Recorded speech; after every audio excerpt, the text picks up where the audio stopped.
Kit, welcome. Hey, what's up? How are you? Good. Good to be with you. Yeah, Good I'm to have so you. excited to be back on. How do you go about communicating and making sure that as you go around meeting guys and getting to know them and then, moving on, because it's like, hey, you're nice, you're cool, but like, you're not my person. Like, how do you go about not being someone's fuckboy? I'm scared that I'm a fuckboy. But I think everyone in hookup culture has the potential to be one. there's not really like a most valuable player in like single player sports. Like you need to have, multiple people on a team to choose your favorite. Okay. So you're a big believer in... And don't put all your eggs in one basket. Okay. And like I think the comparison thing like is really helpful.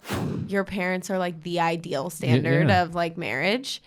And I never had that my whole life. Like my biological dad and my mom got divorced when I was 1. And my mom had already been married once before that.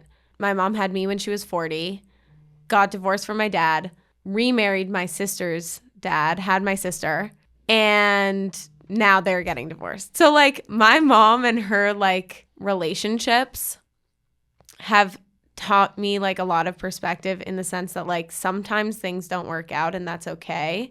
And like everything is on your timeline too. Yeah. Like she had kids way later in life, which she's always literally since I was younger, she's like, you got to start having kids early. I don't care about like anything else, but I want grandkids. So I don't know.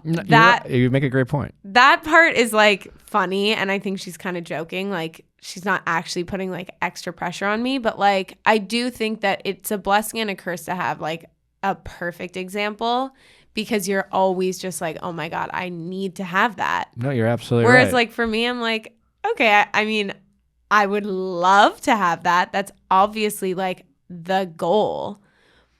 But I also am more like realistic in that some things don't work out. The best thing in the world is love. Like you need to just like go for the love and like everything else, the labels, the like marriage, all of that stuff, the kids, like that's amazing. But like go for the love first because it's like actually the most amazing thing in the world.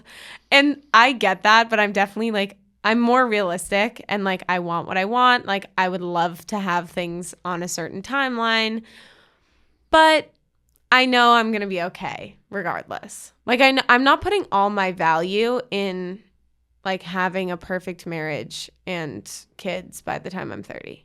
Yeah, that's great. I just wish I'm listening to you kind of envious. I wish I had that mindset when I was in my 20s. You have to have fun now. Yeah.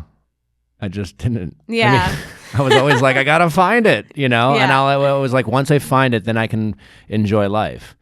But I just remember putting all this pressure on myself. And I think that's, maybe in New York it's a little different. I don't know. Or maybe you have the benefit of having parents that just, through their own struggles really taught you to, value yourself or invest in yourself. Yeah. And then it sounds like sometimes too much. Yeah, and maybe that will be your battle, right? If you were Tom Brady, would you just like retire from football, since that seems to be at like kind of the heart of this, is like her being like, I've raised our whole family for all these years. But what if there's other issues that we don't know about and then he retires and he has nothing and he's also divorced? That's possible. Like you got to keep the one other thing that you love. Yeah, I think we're making the assumption, and you're right. We don't really know. Yeah. And maybe it's not just football, but she was quoted as saying something to the effect of, I've done my part. It was kind of a very kind of poignant thing to say, to put out there. And it just kind of reads as, listen, Tommy, like for the past few years, you've, TB12, we changed cities for you. You won some Super Bowls. You told me you were going to retire. You retired, and a month later, you're back. And it sounds like it gives off the vibe, at least, that she might feel like she's been doing 100% of her half and 20% of his for a period of time. And it sounds like maybe she's decided to put her foot down. If that is the case, like, listen, to be as great as he is, you have to almost be a little nuts and crazy, right? To be as exceptional as the Aaron Rodgers and the Tom Bradys, like, you're just wired differently, I think. Totally. You know, but I think that comes at a price with your personal lives, you know, and I don't know if he knows how to retire. That's what I was going to say. Sad. Like, I don't think, like, I think with a lot of those greats, like, it's so hard because they're just so comfortable with, like, everything that comes with being the best. Yeah, walking out. But, like, give it up.